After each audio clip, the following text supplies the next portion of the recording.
Hey guys, Majin Obama here, and today I wanted to give another preview. We do this video every year of what's to come at EVO in the summer competition for fighting games that we have coming up. But first, I was kind of on the road the past few months, so I didn't really get a chance to sit down and talk with you guys about what happened at even EVO Japan. And so I wanted to give a quick recap of that. There were a couple of points that stood out to me about EVO Japan. First of all, I thought most of the games were pretty fun to watch, actually. Top 8, of course, I covered Tekken 8 live. Marquee win for Ikari for sure, for a long-time player who has kind of been in the cut for a long time to just have a really good weekend. He just had a really good weekend and got it over Nii, who was going for that second straight win in Tekken 8 in that category. Punk had a crazy run in Street Fighter 6, but of course ran into Yamaguchi, who was playing really hot that week. That's a crazy story just because of the, that's a kid who at this point for almost 10 years now, pretty much since he was in middle school, has been grinding Street Fighter 5 and now Street Fighter 6 exclusively, and this is by far, I think, his biggest dub. City of the Wolves was pretty good up until the very end, got a little bit anticlimactic when Xiao Hai activated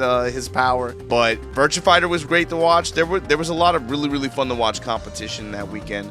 In particular, I want to point out the first side one is not just the competition for this game, especially as you get towards the top 3 where the matches got really intense, but something that caught the eye of a lot of JP Twitter was the commentary, actually. I provided some clips here, but Uncle Aki Oji-san, and Kyo. This is actually a commentary duo that's been pretty active for Melty Blood Type Lumina for years. In fact, I was shouting them out 3 years ago, actually, for EVO Japan and EVO proper then. These are two long-time French-bred players, but their commentary duo and their delivery on some of these big moments from the tournament, a lot of JP Twitter was praising their commentary this weekend. It's just to say, like a lot of the professional guys, they're focused on like Tekken and Street Fighter, obviously, but every game usually has specialists and people who are highly concentrated, highly focused on those games doing commentary, and sometimes they elevate the performances of the players in a really cool way. So enjoy some of these clips. スーパー体が光ってますね。この赤信号です。この状態で打撃を当てても無効化されてしまいます。赤って止まるのはずなんですけどね、止まってくれませんね。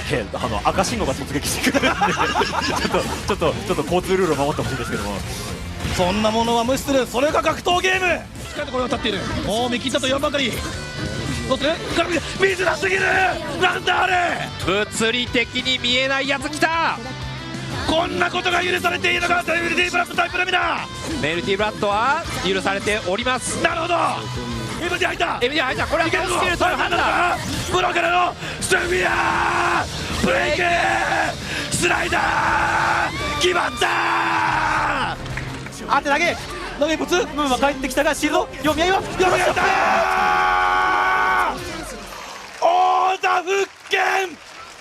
Now, the other thing with EVO Japan, and in my opinion, I'm shocked that more people were not talking about this. To me, I'm thinking the top 8 from Vampire Savior at that tournament was, for an old game, for an old fighting game, that was about as great of a top 8 as you could ask for. This is also a game with rigid tier structure at this point, like pretty developed. For a game like that to have 9 characters in the top 8, different generations of players, and then, again, to me, the fact that one of the best players of the game, who effectively has not really been practiced in like 8 years. He comes back to this tournament with 2 months of practice, and he's not himself, he's not his real self, but he's good enough to win. But Kaji Lilith, to me, I remember this was the last game that they had on at night for, I think this was Friday night or Saturday night, I can't remember. But there was legit like 300 to 400 people just huddled around that one area in the venue, watching this to the end. Every hit, every block was just like everyone, the crowd popped every time. They had it showing on every screen in the venue. It was so sick. This was easily one of the best top 8s of EVO Japan. And that's important because now we're going to talk about EVO proper. So as you guys know, every year with this video, I tend to get people from each community kind of tap it a little bit, talk about what's going on with their respective games, right? And what we're looking at going into EVO for these games and who should people be looking at. But then also, if you don't know anything about this game, why should you watch it? Like, what's the appeal of it? So to start off, I'm going to talk about Street Fighter 6. SF6 is kind of just that game where everybody is tapped in on it. If you know about EVO Japan, like, this was a record-breaking tournament in terms of entry numbers. But then, of course, coming to EVO Vegas, it's going to be less entry numbers, but the competition is going to be fierce all the same. And the big story to me is this game is carried by the JP community. No hate intended. I'm just being honest with you. When I think about this year's EVO, the story to me is you talk about players like Mena, talk about players like Punk. EVO specifically for Street Fighter 6 has been compared to Street Fighter 4, compared to Street Fighter 5. It has been dominated by regions outside Japan. Japan in its trophy cabinet, so far it has, before EWC was EWC, it was Gamers 8, so they got the win there. They have finally an EVO Japan win. They have a Capcom Cup win. But EVO is the title that has consistently eluded this community for the past 3 years. You have Angry Bird, you have Punk, you have Mena, who have all gotten these big wins. The theme to me is, when is the JP community going to deliver a EVO champion, EVO proper champion for Street Fighter 6? We know this is the most active community for this game. They just delivered a 7,000 plus man tournament just a month or two ago. We know how strong some of the players are that community produces, but is it possible? Can one of them deliver a championship run here in the same way that we saw with like Bonchan and Kawano and Tokido in Street Fighter 5 and Street Fighter 4, countless times before that? They've really struggled to deliver the Street Fighter 6 champion on the EVO stage in that way. Street Fighter 6 doesn't really need anybody to sell you on it. It's Street Fighter. But Tekken is also another game that you have to have your eye on for EVO Top 8, because basically since 2019, there's only been 2 guys that have won this tournament. That's Arsene Ash and me. So to me, especially in the context of Tekken 8 Season 3, this game has undergone a lot of changes in just a couple months. Even last year for Season 2, there were a considerable amount of patches going into main events, right? But for Tekken 8 Season 3 now, it feels like they're even more aggressively patching this game, right? So that means it's consistently changing. It's feels like a live service competitive game where every month the volume of changes and the amount of practice that players have to put up to stay competitive like that is just really tough. And so far on the Tekken World Tour, you've seen Farzin come away with a couple big wins. You had Ikari, of course, off the back of that big EVO Japan win. The field is a little bit more spread out in terms of dubs here. Not only that, Mangja, of course, KSK putting up some consistent performances in terms of big dojo events, and then, of course, that master event in Korea. But Farzin, off the back of his 2 big wins, we're looking really, just to summarize it, who can be the one to beat Arsene Ash on an EVO stage? There is something about Arsene Ash at EVO. This guy just turns up, he becomes the best version of himself on EVO stages, and he consistently is able to win that one. What players are going to be able to just have a good weekend and beat Arsene Ash and be able to take an EVO title away from him, or maybe it's about Arsene just achieving a new power level each time and maintaining dominance on that stage. Because if you want to be the best, you got to beat the best. And speaking of which, let's talk about City of the Wolves real quick. City of the Wolves competition so far this year has been also pretty dramatic. They just had a new character drop who is terrorizing the game. I think Mr. Karate is going to have a big effect on what we went back in time, man. The year is 2013, and Mr. Karate is dominating the current iteration of the SNK fighting game. You know what I mean? It's time repeats itself. I think in this top 8, you're going to see some karate action. I think that's the big thing. Player-wise, Xiei, of course, he iced the crowd super hard at EVO Japan. That whole top 8 was really fun to watch and really good until Xiei just activated his power. Just like, okay, I'm going to win this tournament now. And it was like Lagia could not do anything against him. And Lagia is really strong, man. That's the thing. This is a game where you're not going to be blown away with the volume of players, but City of the Wolves is probably one of the most competitively dense games you can watch. The appeal of watching this game, by the way, is how players use defensive mechanics in it. I think character variety now is starting to get to the point where you can you can watch a top 8 and you might see 6, 7, potentially 8 different characters like that. The way top level players use defensive mechanics to steal turns and to be able to create opportunities for themselves, it's hard to do. And if you know that, watching it is all the more impressive. So players to look out for: if you see Lagia, if you see Xiei, if you see Goichi, of course, if you see anybody playing Mr. Karate, there's tons of players that play. Basically, this game, probably from pools round 2, round 3, is going to be like bangers.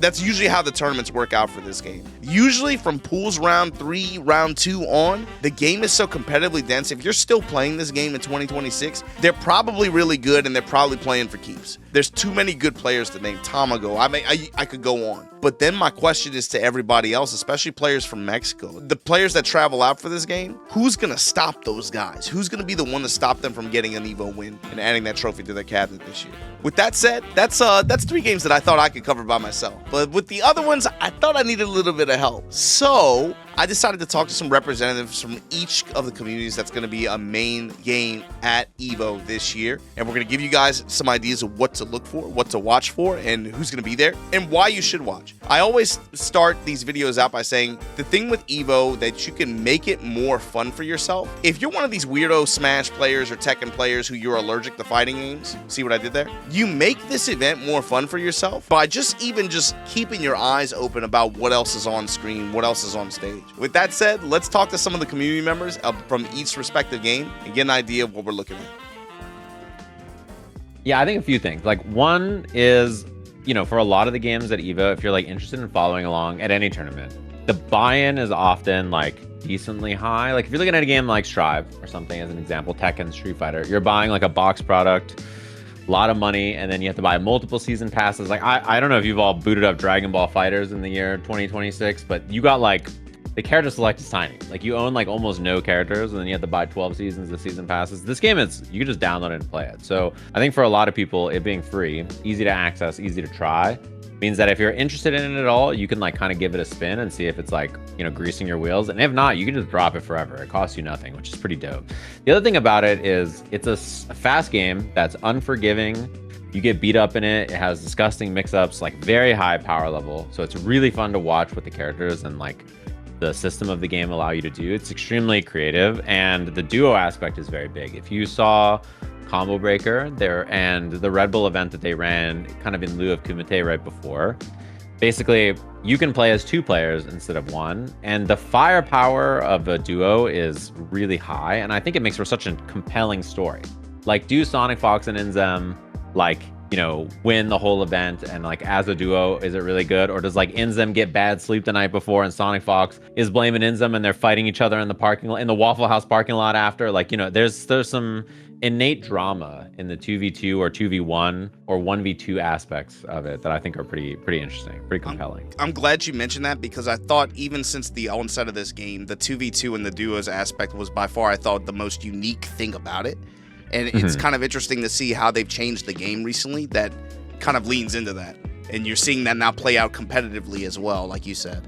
How do you feel about the way that the competition has developed this year? Is there anything about it that stood out to you?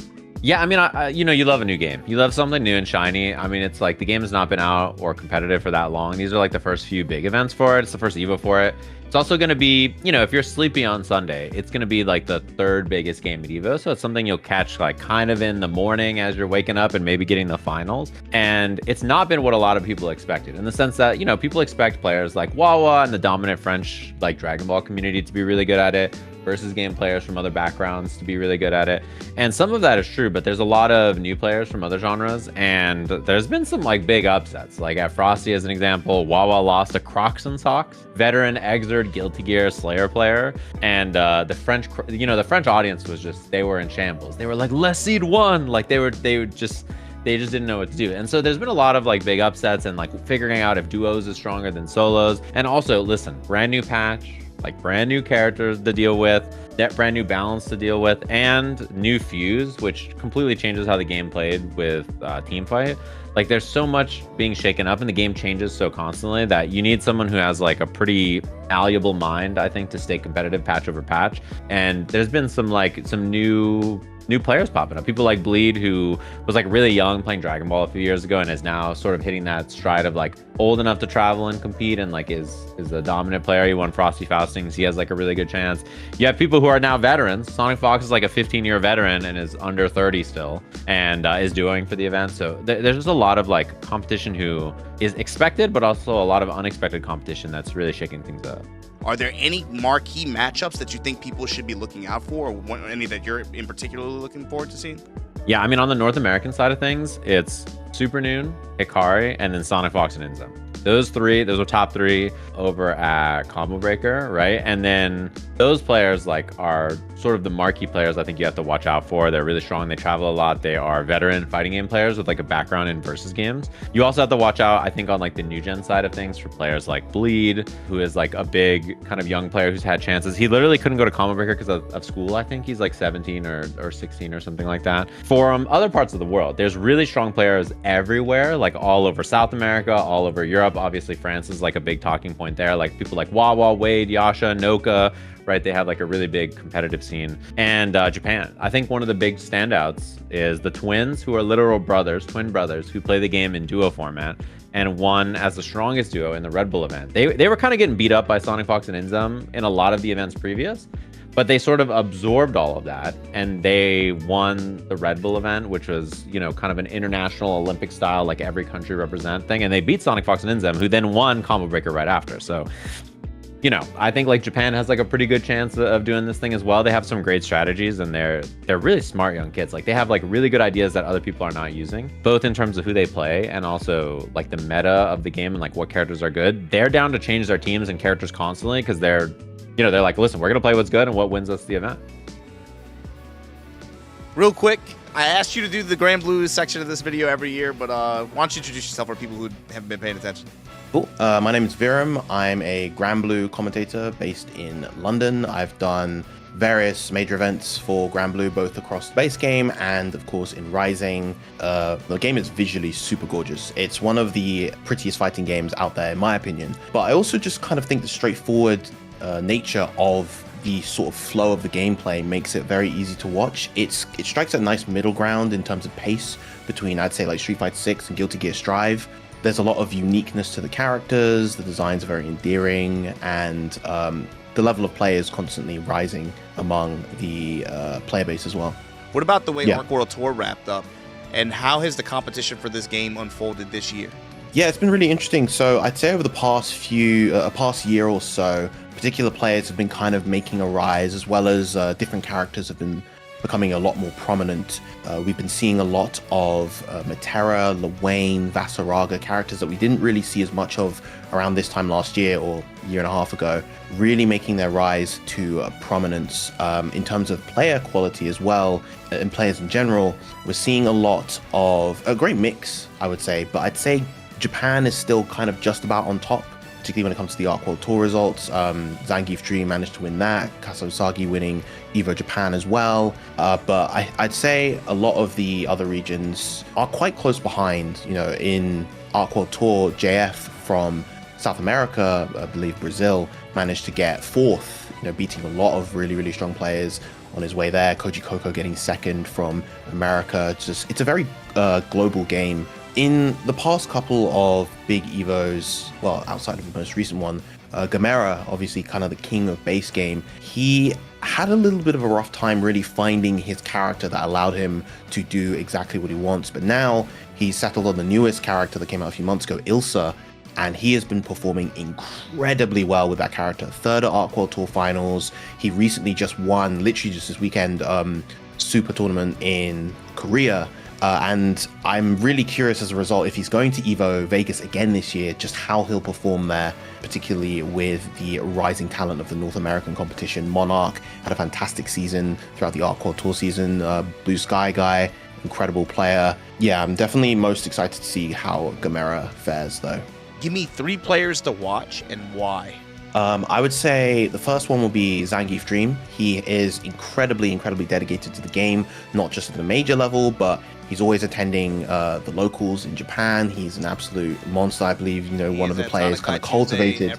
Yeah, and, you know, Tatakai Tuesday always breeds killers in basically every fighting game, and Zangief Dream, perfect encapsulation of that. Cagliostro, master, just so good at expressing the offense of the game.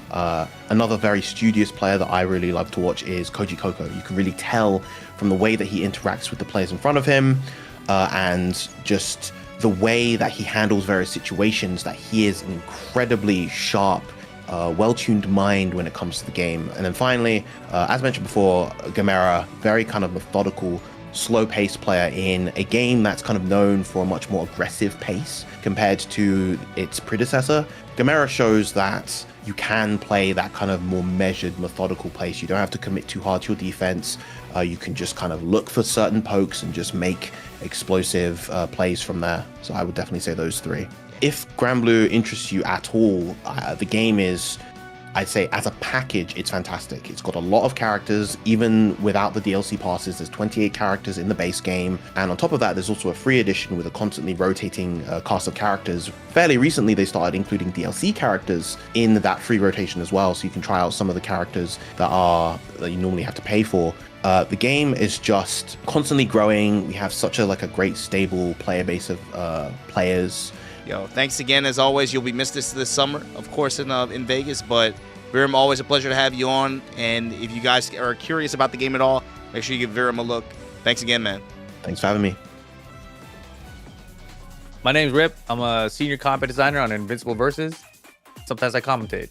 What I've heard a lot of people say that it has a lot of Marvel DNA in it, and I think a lot of that comes from just the speed of the game. So this is a fast tag fighter. Your assists matter. You got to kill the assist. Snapbacks matter as well. It's also brutal. You don't really see tag fighters that have brutal violence like this. So the impact's very heavy hitting. Then if you just want, filthy mix-ups, left, right, or high-low mix-ups, like this game is filled with that. The characters are all really easy to pick up, but then, the depth how you put the teams together still matters. And then the KI aspect comes from just a two-way interaction with the combo system. So it's like most tag fighters, you get opened up, like, oh, this guy's going to die. He's going to explode, right? But in this game, you have a chance to fight back, essentially, right? There's moments in the combo structure where you can be like, I have a chance here, or does he have the resources? I'm going to cash in on this. So you got to really manage your resources and really kill people, or have your opportunity and hit the moment to get out of it. So it's kind of reactionary, but also read-based, right? So you can't just have one or the other. You have to have both. Is there anything that you're looking forward to seeing develop at EVO on a big stage, or what's on your mind going into the competition this big? I think it's interesting because the only big event we've had so far has really been Combo Breaker, right? And a Combo Breaker, it was kind of a different version of the game. We're calling this Season 0 right now. We're moving to Season 1 in a second. But the game has changed a lot across the season. So the version that people saw and played at Combo Breaker, the game is different than that version, right? So in that version of the game, we had this guy Zippy who was he kind of figured out that version of the game. He's like, I've got a flowchart, I'm going to run it and see if anyone can stop it. And that flowchart is really heavily dependent on the block strings that he had, but also with the assists he had, right? He's really trying to run these overhead characters, plus also his assist-based projectile characters. And that meta is still there, but not nearly as powerful as it was before. So I'm really curious to see how the meta shifts now moving forward into this event, because I also feel like at Combo Breaker, we saw some top players, but not all the top players. So it felt like we're missing some big faces who might have been big competitors there that either stepped out for whatever reason or didn't make it a Combo Breaker. So EVO is going to be kind of the first real big showcase, I feel like. Zippy is a machine. This guy, I spoke to him for about an hour at Combo Breaker, and he just plans out every single aspect of the game. And he understands the full flowchart of the entire game. And so he only lost one set of Combo Breaker. It was like he was forced out of his game plan for a moment, and it cost him the set. But then he gets in the top 8, doesn't drop a game to anybody. So he's ridiculous in this game. I don't know how he does it. He's a former Granblue champion as well. So, he's got this varied background of where he's coming from here. Then you've got Dylan, who's like a Marvel head, and also other tag fighters. And he came out of nowhere. He played the game for like a week or something leading into Combo Breaker and ended up getting second place. Also took out Sonic Fox along the way. So Dylan kind of came out of nowhere, but has crazy strong tag fundamental background. So he's extremely exciting to watch. But then Sonic Fox, obviously, needs no introduction. But Sonic Fox has not had as much time for this game, but has tweeted out, EVO, I'm going to be ready, basically, right? So has been dedicating more time to EVO. I've been watching the streams, seen Sonic Fox go and play with the Kill Sage, play with Nerd Josh, basically grinding on stream, off stream, right? Not on their own personal stream, but on everyone else's stream to get all the experience necessary to do well at EVO. So I feel like Sonic Fox is trying to win the EVO title here, but this game is so hard to tell who's going to take it. Because, I'll go a little beyond even 3, right? I'll say Justin Wong.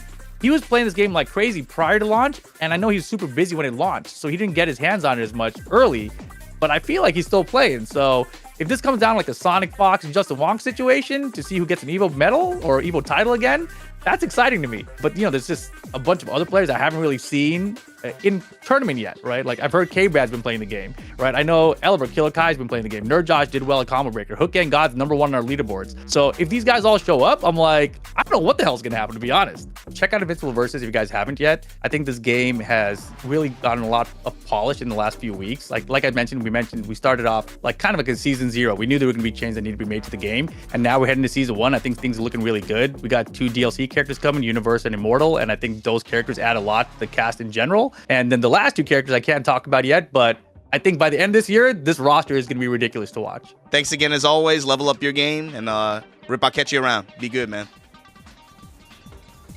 I'm GuileWinQuote. I make videos about old games, old fighting games on YouTube.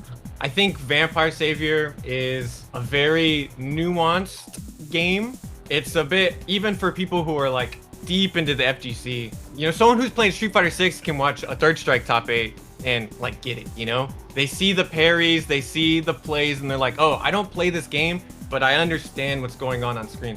And I think Vampire Savior is a bit harder for that, even though so much of what is going on screen is like so impressive, so layered, so executionally heavy. You know, like you see Kaji, the guy who got first place with Lilith, which, you know, even though she's a mid-tier, it's not a surprise. You know, you see him do a combo into a super, and you're like, all right, that's some typical fighting game stuff. But you don't understand that just like that simple combo, 99% of the players can't do that, you know?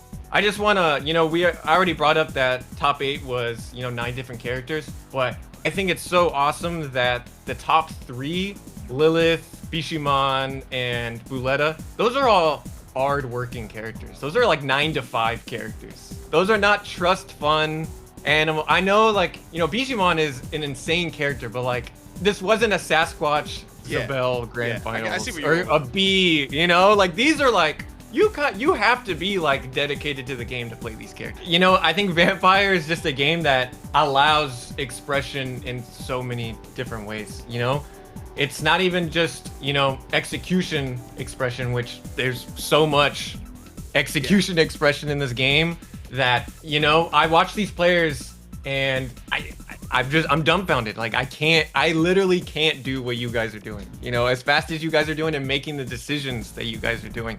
I wouldn't be surprised if top 8 is still mostly Japan, because I took a look at a lot of the Japanese players coming. It's a lot of the really strong players, you know, like you have Kaji, you have like Didi, the Sasquatch, you have Sakamoto, the B player. I was surprised they didn't get top 8 in EVO Japan. So yeah, you have a lot of really strong Japanese players and maybe like two or three American players to, you know, get their way into top 8, if I'm being honest. But that's not because the West is weak. It's just because Japan is extremely strong. But for, you know, Americans, we have who I think is probably the best, you know, Western vampire player. They just won Combo Breaker, you know, another Lilith player. You have Dr. You have Airlyris, you know, Zach, who won like every single major for Vampire Savior, like in the West. You have, you know, Vicky Viper, you have Mighty Mar, Sketch, and Snuggle Guns, who I'm personally rooting for as a Texas boy, you know, best Lele in the West. I do think there's one big thing that maybe the US has advantage on this, and that's I mean, besides, you know, Japanese players having to come to the West, you know, and jet lag and everything and all that, but they're playing on super guns. Yep. And, you know, the Western scene is used to playing on, you know, Mr. and super guns. So, you know, setups that aren't cabs. And I know there are some events in Japan that, you know, they have like super gun setups and stuff. I've seen it. But EVO Japan was played on cab. All the game centers are played on cab. So it's not just like, oh, like having to get used to like a stick or something. You know, there's so much that goes into that transition from screen size to how far away you are from this, like FOV and everything. I know that sounds like goofy, but the Japanese players have been playing practically the same way for 30 years. and now they're, you know, not in the most high stakes environment. They're having to get used to something else, and that is something that affected, you know, players at EVO 2024 for Third Strike. You know, like famously, Third Strike players love to bring up about those setups that Tominaga was dropping his Makoto SA2 combo, and that doesn't happen. You know, so they're like, it has to be the setups. You know, whether or not you believe it or not, but I do think that will be something that, you know, they will have to get used to, and that might cause some upsets. I would love to see, you know, Dr. versus Kaji, you know. I think that's the best. That would be awesome. Just seeing how Dr. like talks about the game, they are very, oh, like, I want to be the best. I'm going to be the best. I think that's the cool part, is that a lot of the Western American top players, they want to beat the Japanese. It's not a, oh man, the Japanese are coming, or like, oh, they're so great, there's nothing we can do about it. A lot of them they're studying right now. They are like, oh, this is who's in my path. Let's practice. Let's get on Fightcade, like you said. Let's do first to 100 matches. So there's not a defeatist attitude. I know they work the event, Hilarious, Zach, so they, hopefully that doesn't ensure that, you know, if it comes down to it, you'll get to play VSAV, but, you know, he's such a staple in American Grand Finals. You know, I would love to see him. I would love to see, like I said, my boy Snuggle Guns, just because he's like the greatest like Fightcade warrior, and he doesn't travel out to a lot. You know, he's been to Makai, he wins Texas Showdowns and stuff, but I would really love to see him in top 8. Just a personal one, I would love to see Mighty Mar versus Pandora, the two Anacharists. Like, I don't know if those paths meet up like that, but I saw that Pandora, like, who's supposed to be like the greatest Anac player of all time, he's coming, and I was like, really? Like, okay, cool, you know? There are some strong Western Vampire Savior players that unfortunately aren't going for whatever reason, but all of the names that I saw were like, okay, yeah, this makes sense. This would be the top 8 at Makai if they all went to Makai. Play Vampire Savior.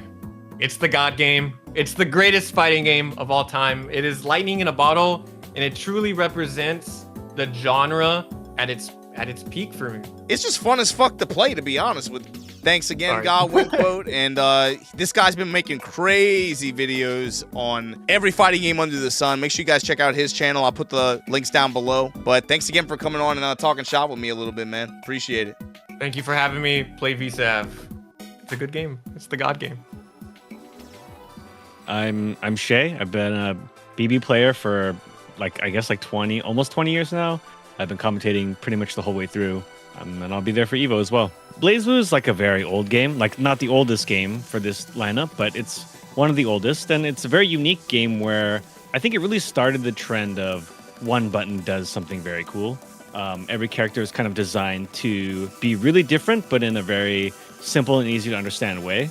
And I think when you talk about character variety, because the power level of every character is very high, for most cases, I think you tend to see a lot of variation, a lot of character variety in every top 8, and you know, up to top 24 as well. So it's a huge amount of variety. Another thing about BB is that games tend to be really close because offense and defense are both very strong in the game. Both play styles can really show up, and both mastery of each play style can really show up when you watch. And all the games end up being close because the game gives you a lot of ways to, I guess, like, deal with your opponent's like strongest tools. Oftentimes the finals matches tend to be, if you know, between two equal players, they tend to go down the wire because both players are really hitting each other with their best stuff all the time, both offensively and defensively. So I think it's a game where you can kind of watch at any level and see like a lot of really unique play. BlazBlue has always been a little bit on the outside looking in. Oftentimes, like, it's a very big game with a very devoted fan base, but oftentimes it's always on like right on the edge, but like it barely doesn't make the cut. It's like an honorable mention a lot of times for like which games are the main games, right? So it's really nice to see it be a main game, because oftentimes, especially at EVO, you see a lot of players who like only make like one major a year, right? You see players only travel a very limited amount. And I think for them, there's a lot of them been funneled to EVO this year because it finally has become a main game. And so this year, specifically for like storylines, I think Excalibur Blades last year won EVO, very, very strong player. I don't think I've seen them at a major yet, but they still won like an online major. We kind of expect them to come and win again unless someone can really practice against the Carl matchup and really show them what for. I think there was a bit of like resource mismanagement when it came to fighting against Carl last year. So I do think people will get a little bit more on point with fighting Carl this time around. I think Jay Anson, who was second last year, I don't believe they're coming this year, but there could be a Japanese legacy player who comes out and like puts out a good showing. Fenrich, if he does find time to practice, would also be like a force to be reckoned with, right? I think they placed third last year and also gave Excalibur Blades a run for their money as well. So the bracket could cut out to where a very, very practiced Fenrich comes out and just wins it all. You never know. What I want to see is Carl supremacy. How dare you... Bro, in 2025, 2026, what are y'all doing making Google Docs trying to ban characters from this fucking game? Get the hell out of here, man. I'm trying to see Carl supremacy. I want Carl to win. I want it to be like 9 straight. I want it to be 8 straight rounds. Perfect victory, Carl. I want to... Because to me, it's not like this game's getting patches or anything now. So what I like seeing sometimes is the game be the game. If you're playing the game in the here and now, right now, you accept it for what it is.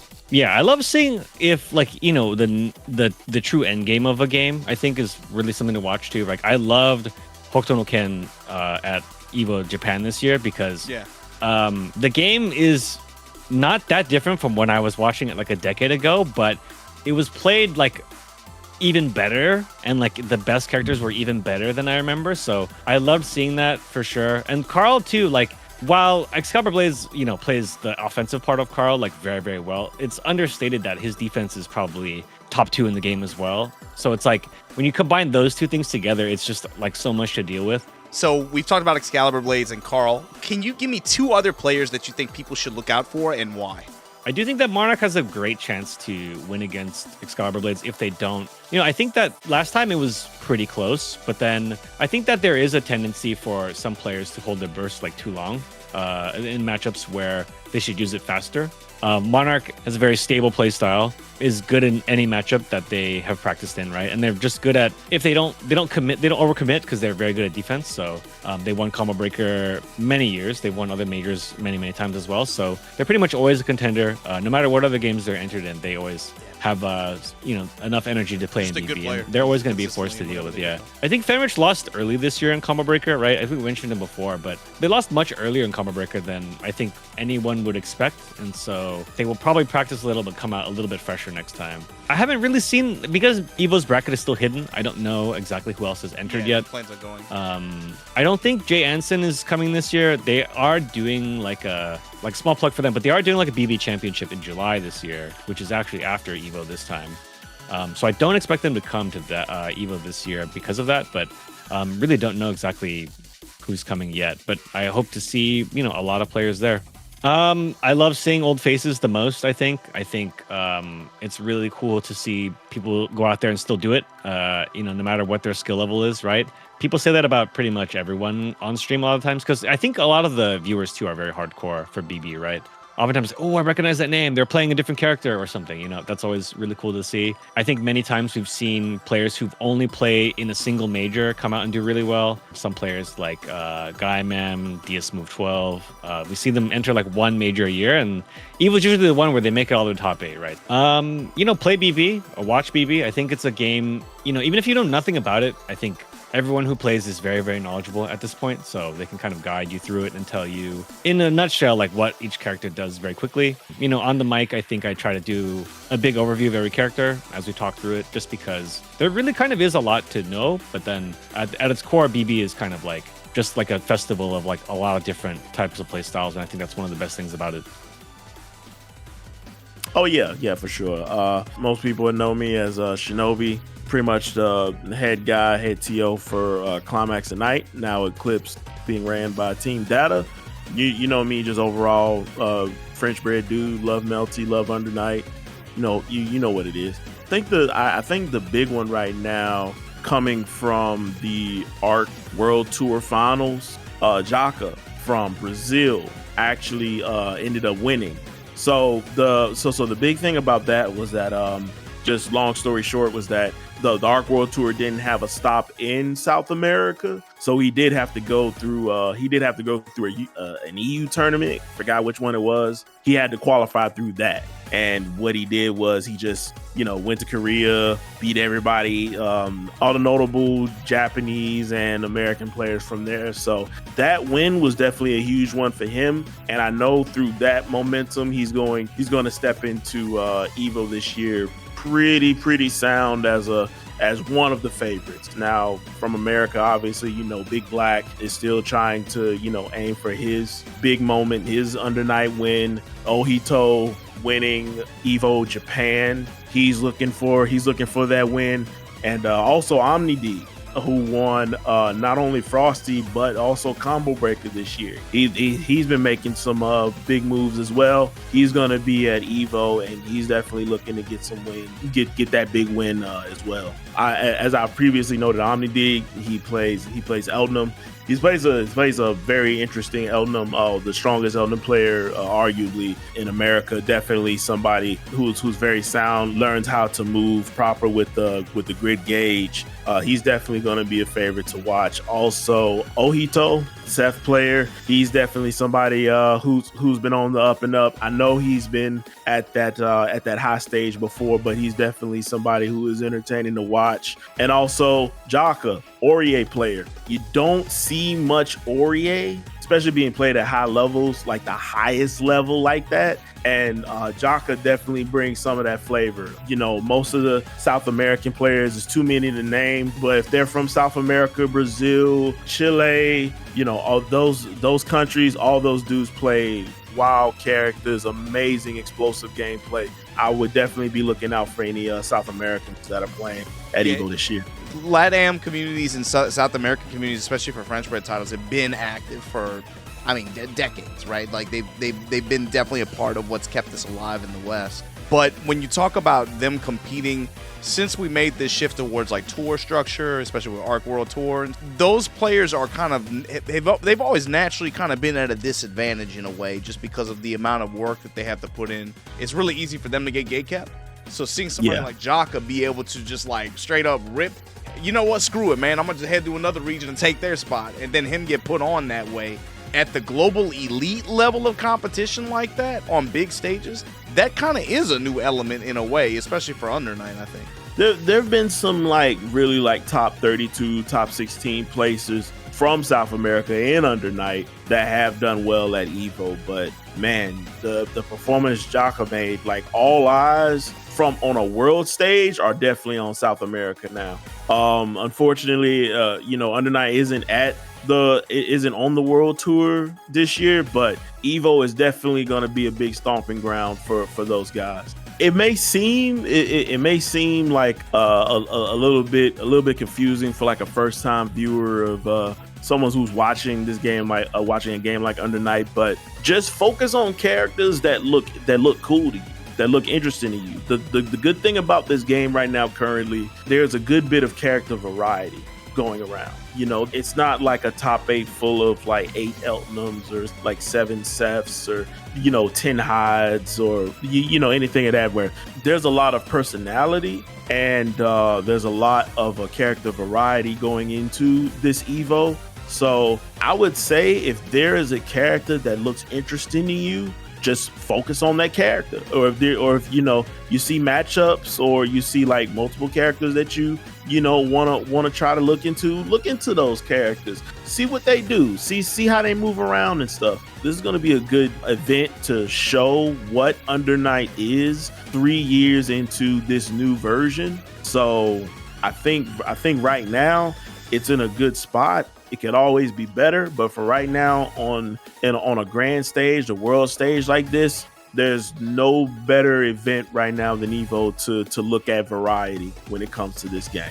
Yeah, I think just taking a moment to appreciate how the characters fight, and then if you see one that you think looks cool, there's probably a player for them in that bracket. But thanks again, Ben, for checking in. Is there anything else you want to say?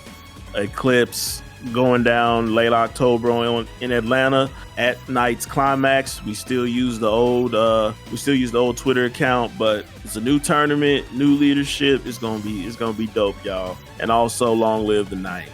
Long live the Night. I'm here with one of the leaders of the Virtua Fighter scene in my mind, if you ask me. What's going on, y'all? My name is Shidosha, the Fly Guy, formerly known as the Dude with the Shirt on his ass. Yes, and I am an avid Virtua Fighter advocate, as well as a former pro player. Here to talk with you guys about Virtua Fighter. So listen, if you've ever enjoyed OG, old school Kung Fu movies, and you wanted to play it as a fighting game, Virtua Fighter is literally that. So that's the reason why I love it so much. But even more so, it's not a game on the surface that seems to have a lot of the flash and flare, but when you really break down what's actually happening in the mind games that are being played, there's a huge story to tell. And I feel like everybody should be in on the story. So that's why I love Virtua Fighter so much. What do you think about the way the competition is played out for Virtua Fighter this year? What lessons have we learned? What stories? What players have been standing out? And how is that going to look going in the EVO? Oh, that's important. So, I mean, you know, capping off the end of the year, we saw Tonchan winning the entire thing. And then immediately to start that, the runner-up, Virgo, finally broke his curse of always getting second place. He finally won a major and ironically went right back to getting second place all over again. So some of the stories in Japan stayed the same, but in North America, a bigger story is brewing. We've seen the likes of Guy, a new player coming out of the woodwork and definitely making an impact. But even more so, we saw a lot of the American OGs showing that the competition is catching up. We saw Gentleman Thief literally beat Itabashi Zangief in a clean 3-0 and then 3-1 sweep at Combo Breaker. And again, this is just the top of the year, so the run is starting, and he's just one of few players in North America who has something to say. I know the rest of the world is catching up, and this event, especially now because it's involving a lot more of an international scene, they have something to say. So, you know, this is a great opportunity to see a lot of the players outside of Japan catch up to Japan. And VF really needs that story because, again, it's an old game. Obviously, we know that there's a new game on the horizon, but a lot of people are still deeply investing into the new updates of Virtua Fighter 5. So it's a very, very important time right now to be a Virtua Fighter player.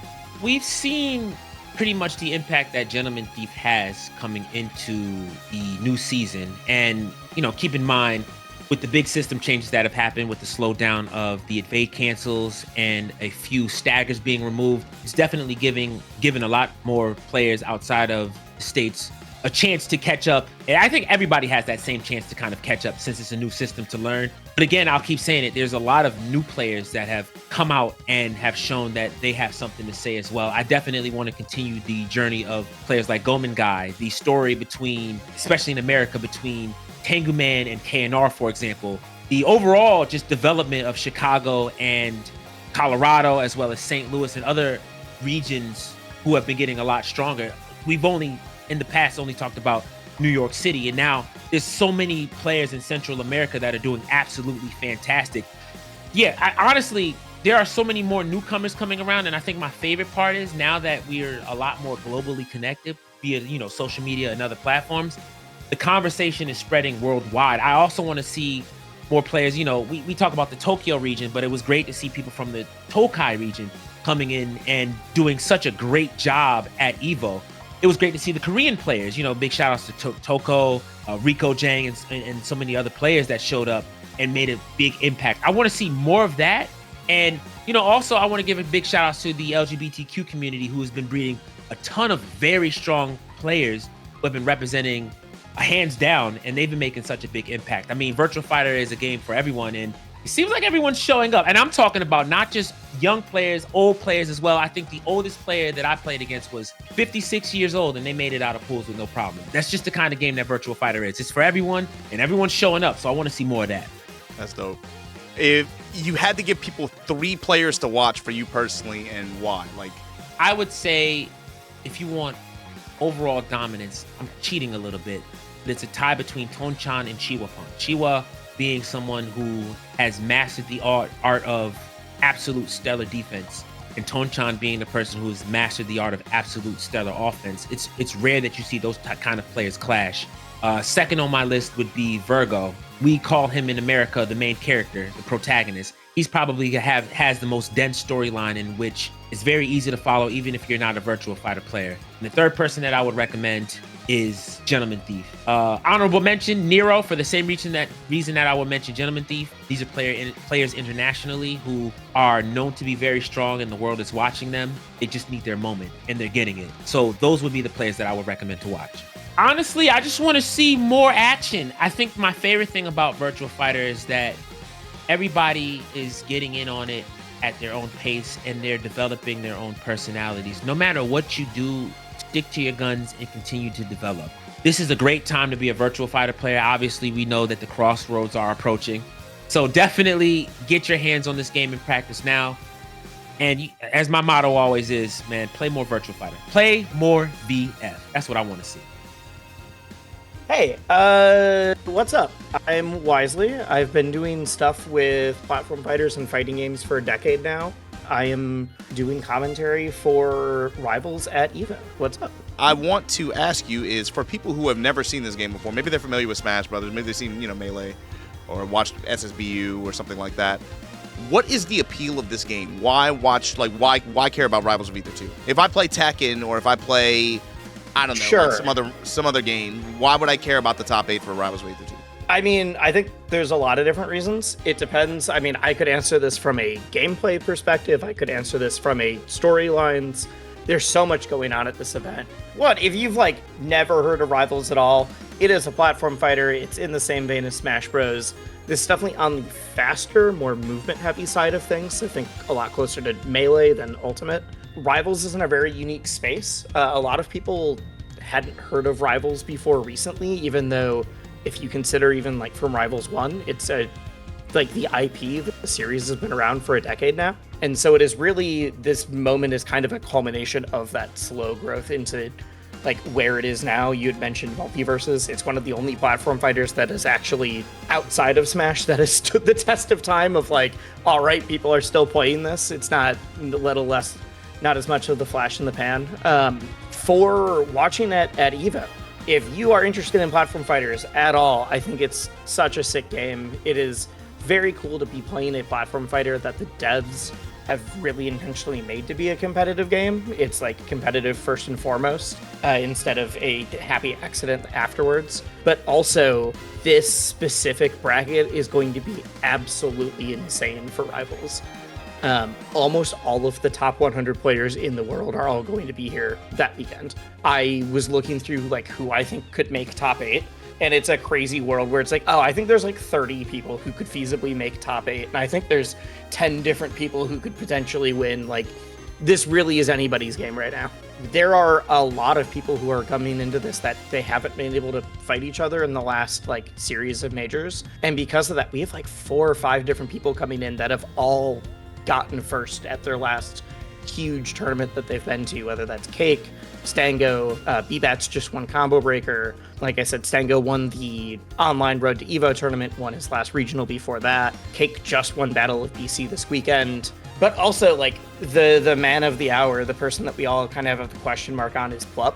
Plup won EVO last year. He won Genesis X2, which was not the most recent Genesis, but the one before that. But Plup literally hasn't entered anything else since then. This is the first tournament Plup will have entered since last EVO. But the last 2 tournaments Plup entered were at the time the 2 biggest tournaments ever, and he won both of them. So you can't count him out. And every top player that is this is not a matter of oh, he's not playing, he's not grinding. Every single top player is talking about running into Plup online ranked at 3 a.m. in the morning. It's the ghost that's haunting your PC. We know that he's put in 800 rank sets in the last online season. It's just getting him out to the event. So one of the names I did mention is Cake Assault. If you don't know Rivals, pay attention to Cake Assault. Cake is the GOAT of Rivals, undisputed. In Rivals 1, he was the #1 player in the world, 4 different seasons. Not only is he a phenomenal player, but he's really, really fun to watch. His playstyle is really dope. He is a big fan favorite outside of just the fact that he wins he is very fun to watch, and he very much embodies the heart and soul of the game. Other than that, I'm keeping an eye out on B-Bats. B-Bats has been we're guessing, the rankings haven't come out quite yet, but we are guessing is probably top 10 in the world. But B-Bats is also in law school, and so was not really able to play at all during the last school year. And then this summer came out and then immediately won Combo Breaker and is I am on a warpath. I only have a little bit of time before I gotta go back to school. I gotta make the most of it. I know that B-Bats is been grinding for EVO. So that B-Bats is somebody I'm really looking forward to. I think that, especially if you've watched a little bit of Smash before, whether it's competitive or just casually, or you've played Smash casually at a party, give Rivals a shot. Rivals is its own unique game. It is a small indie game that has grown from literally a small pixel art game from Rivals 1. Rivals 2 has just kept growing. There's been a huge push to make this the largest Rivals 2 tournament ever. Outside of all the stuff that I know people are going to be talking about with the registration and everything else, but like even before Ludwig putting in some of his own money and everything else, there's been a big push to like, hey, Rivals has a chance to be on the main stage at EVO. We want to make the most of it. We want to show up. Almost every single one of the top 100 players in the world are going to be there. A ton of other people are going to be there, community members. I think we are going to see massive upsets. I think we're going to see people who have not been able to travel that are going to put their name out. Like, you will know their names after this weekend. There's a lot of really cool stuff in this game, and I love it. I think more people should play it. I think it's sick.